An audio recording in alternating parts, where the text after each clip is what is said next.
Here's a couple of jobs that came in yesterday. This one's nearly done. It was a broken shaft in here, and it unobtainable. You couldn't buy one, so we elected to make one. And fairly simple job, but we've made it so that it can go. Roll pins are going in here, so we could move it up and around so it stops it rotating. All the head has to be put back together again properly, so I'll leave that to the customer to do. And so I've made I've just used a bolt here. You can see the thread still on it. Just a grade 8 bolt, so it's nice and strong. A little roller at the end here. That's going to weld on about there like that. There's a washer over the top. I'll roll that on, and it'll rotate around. It's the lift arm off a tractor. You need to be able to adjust one side so it works okay. And so another job. So this one's nearly finished. I'll weld that up and then show you the finished job in a minute. But here's the job that came in yesterday as well. This is going to be fairly interesting. It's a rear axle of an old four-wheeler, and the bike's about 20 years old. So if they have to, even if they could buy a new one, it's the spline is gone. Not so much here; it's gone inside the crown wheel. And if they could buy it, it'd be still quite expensive, even from a wrecker. And we're going to look at a few options the way we can do it. It's been bad enough for it to rotate on the when they take off. It just spins in there. It doesn't look like a wheel, but it's pretty loose. It's like a dig in a bucket. So I'm going to make another spline. I'll make the spline to the size of the worn one on the male piece, and then bore this out and then sweat it back in.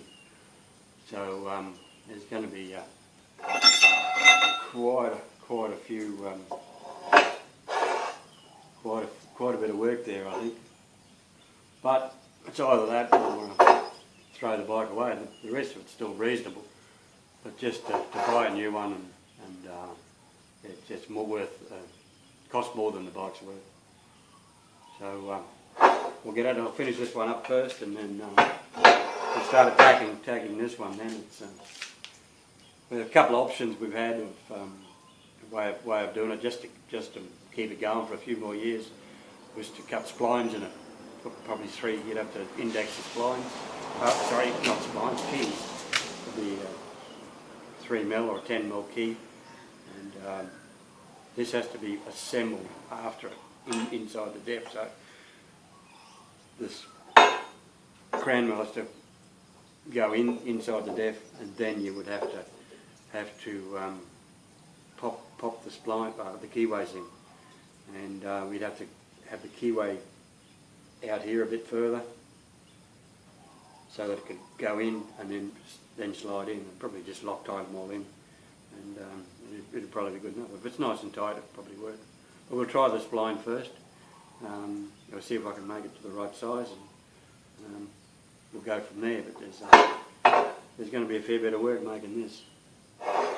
Not so much making it to be the setup time, just to set everything up and make it. Once you start cutting the spline, it doesn't take long, but just hours and hours of setting up time. Alright, we'll attack it. Here's the finished job of this little lift arm on the tractor. So I've made this shaft, and I've made all this. We're going to wait for the customer. He's going to assemble it, and we'll put the roll pins in then. We'll just put these drills in. We'll hold it, and just straight in through here. And we'll chuck a roll pin in them. There we are. Made a little roller for the end as well. So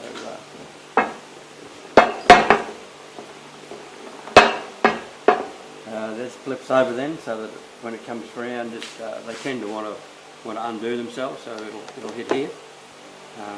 This is laying at an angle, so if it wants to come around, you just flip that down. Could even make this a little bit stiffer so it stays down there as well. So, you know, the customer's about to pick this one up, so that's all done. We'll assemble that for him. We've got to check all the grease inside here, and there's a gasket to go there. There's only one bolt in there, so it just pops together quite easily. There's a little Cranwell and pinion inside here that just do the rotation, and that's the old shaft there. Alright, with one done, we'll start on this spline here next, I think. Have a look at that. This is the bike axle. I've put him in the mill. I've got a little problem trying to measure the depth of the spline. I have some pins that fit on the end of my micrometers, but typical, I can't find them, so I could have used that method. So I've got a little point here. I've rounded it off a little bit, but it fits down in the right down in the bottom of the spline. Right at the moment, I've got it at the top of the spline. I've got to set the dial gauge to 0, and it repeats up and down. On this particular spline, there's no wear on the outside of it. You can still see the machine marks. So I'm going off that. So I'll just roll it through a little bit, and then drop it down. And then it goes.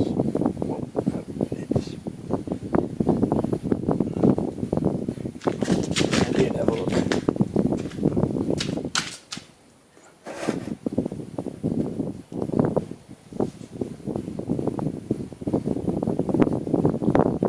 There, it's in the middle of the bottom of the spline, the minor diameter, and it comes up at, so it's the top, and then down to 0.7 of a mil. You might not be able to see the dial gauge, but it's 0.7 of a mil, and it repeats up and down exactly the same all the way through, and I've levelled all this off. So I'm 0.7 depth, so I've just got to measure the outside, and then plus 0.7 inside, 1.4 mil. And that'll give me my minor diameter. So it's one way of doing it, I suppose. It seems to work. To be really accurate, I should have to rotate this axle just a little bit and then drop it in. But instead I've just rolled it across. And I think that's going to be close enough that I don't think it'll make much difference just sliding it across like that. You know, you're only moving it a mil and a half or so. So anyway, it repeats up and down. So I think that's good enough. 0.7 of a mil deep.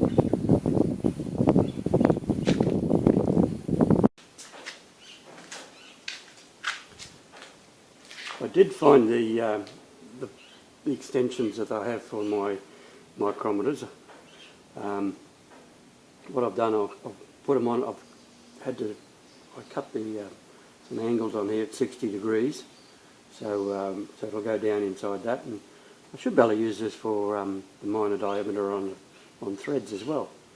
And just to calibrate it to make sure it's right, I've got a 1 mil feeler gauge here, and I've just set that up at 1 mil, so she's pretty close there to 1 mil, and then I can measure the minor diameter. I've marked the ones I'm going on the ones that aren't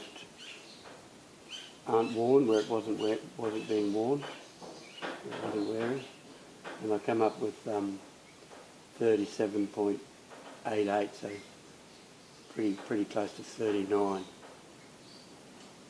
38, sorry. 37.9, sorry, yeah. 37.9. I think that'll do the job. And the other method I used on the mill, come up fairly close, but I think I'd rely on this one a bit better. So that's my minor diameter. So I've bored the sleeve to just a little bit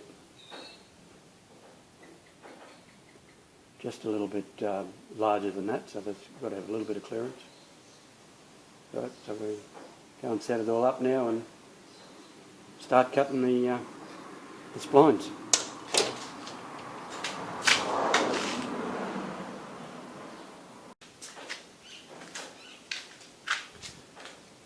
I did find the extensions that I have for my micrometers. What I've done, I've put them on. I cut some angles on here at 60 degrees, so it'll go down inside that, and I should be able to use this for the minor diameter on threads as well. And just to calibrate it to make sure it's right, I've got a 1mm feeler gauge here, and I've just set that up at 1mm, so she's pretty close there to 1mm, and then I can measure the minor diameter. I've marked the ones I'm going on the ones that aren't worn, where it wasn't being worn, it wasn't wearing, and I come up with 37.88, so pretty close to 39. 38, sorry. 37.9, sorry, yeah. 37.9. I think that'll do the job. And the other method I used on the mill come up fairly close, but I think I'd rely on this one a bit better. So that's my minor diameter. So I've bored the sleeve to just a little bit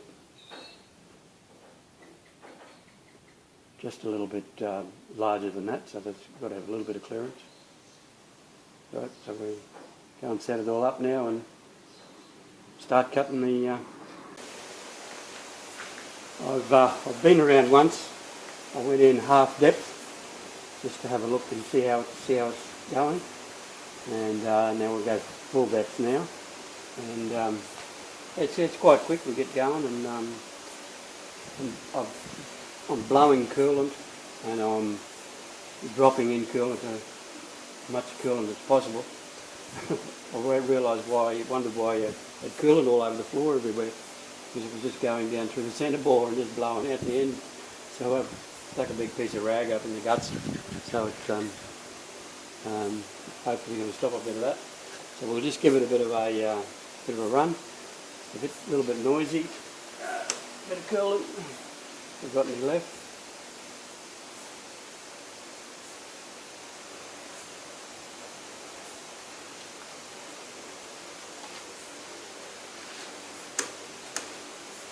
Not working.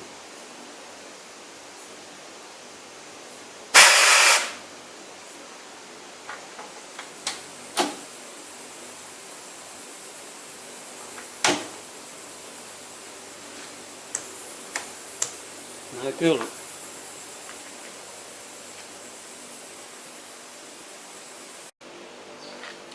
Yeah, finally got the coolant working now. The switch, a wire broke on the switch. It had a slight movement in the switch all these years, and it eventually just moved enough and it eventually broke it off. So by the time you find it, I had to pull the pump out, check whether there was power to the pump or not. You've got to pull the whole pump out to get to the wires. So yeah, it took a little bit of time, but we've got our coolant going again. And now the switch doesn't move. And I've got the air blowing on it too, so just that little bit of coolant blowing and a bit of air.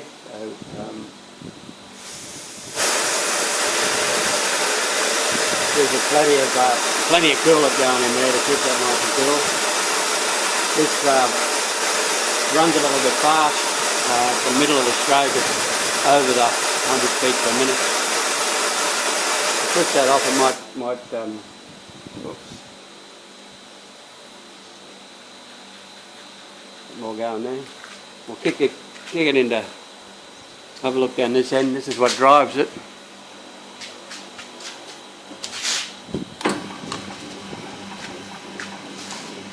There she goes. And we're cutting now. Oh, we're cutting in a second. So put it there and then we'll cut.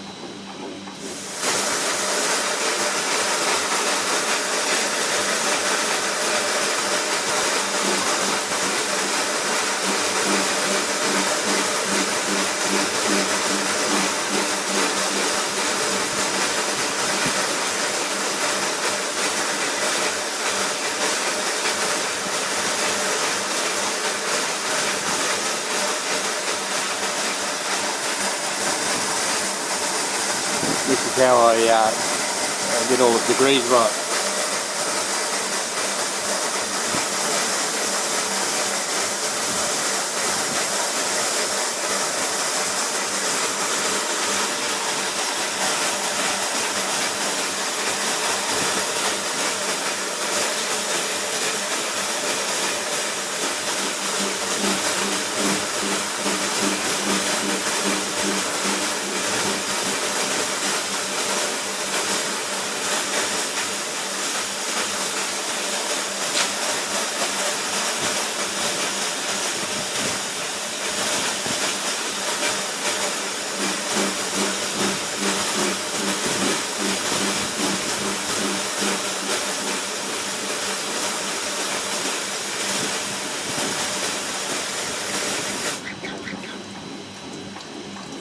Well, that's 3 done, that's how long it takes. Because there's not a very deep spline, it doesn't take too long at all. I got another video on all this setup if you have a look at slotting on a lathe. Might be a little bit better than this one. The sound's not too good on this. Let's see if it goes to here at all. So I'll just continue with this and we'll have a look when we're ready to try the fit up. I have to work out what I've got to do yet, whether I take this out and test it on the spline or pull all this apart and the spline will, the shaft, the axle will actually go in through there. So I'm not sure what I'll do.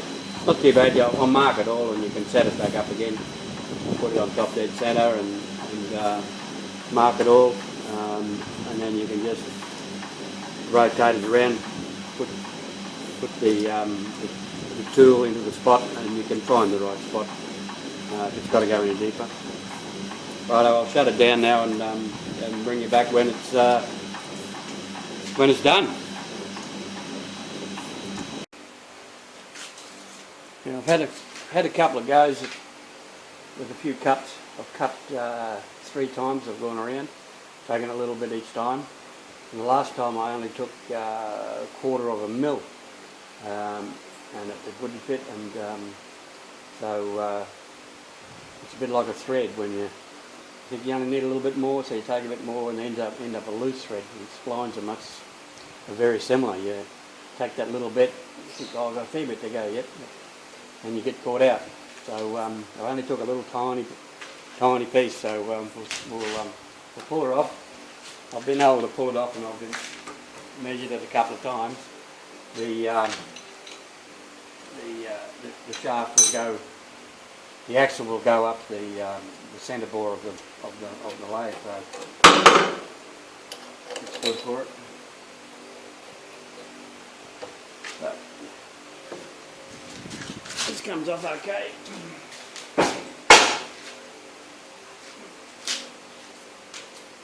With a bit of luck, this maybe go with.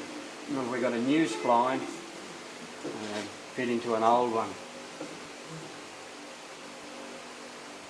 What's happening here? Looks good. Oops! Oh, look at that. Still tight, but there's got to be some bad spots on there from the worn spline. So yeah, no, it's going through all right.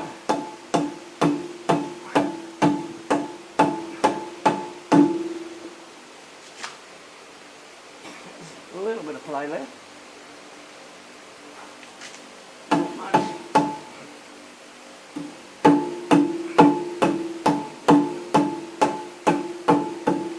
There you go. Well, that's all the way. I think we call that a good one. It won't be perfect, that's for sure, because of the old spline, but should be okay. So we've got to bore out the crown wheel now, and we'll sweat this in, and then we'll probably put three, I think, Scotch keys, which we will drill down on the edge there, and tap it in, and then run some bolts in, Loctite them in, and then that'll stop any movement. But we'll sweat it in as well. This will probably shrink a little bit as we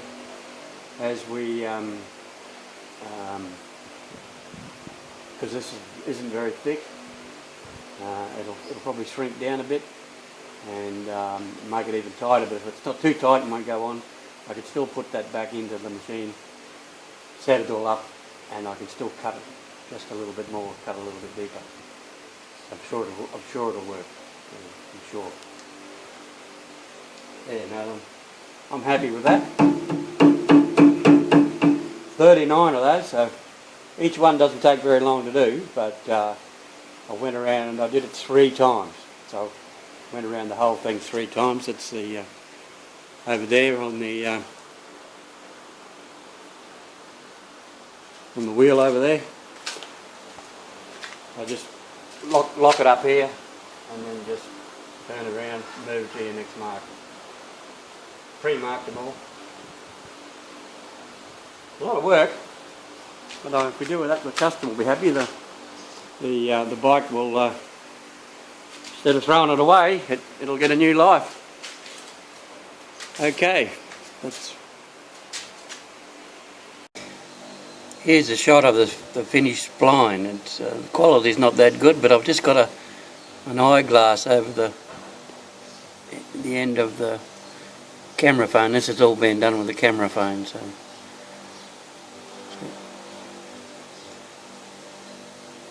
I'll just focus it a little bit. There you go. It's just with an eyeglass on, just sitting over the end of the camera. I'm just on the phone. I just thought I'd try it, and yeah, it bloody works. Take it away. There you are. There's the finished spline.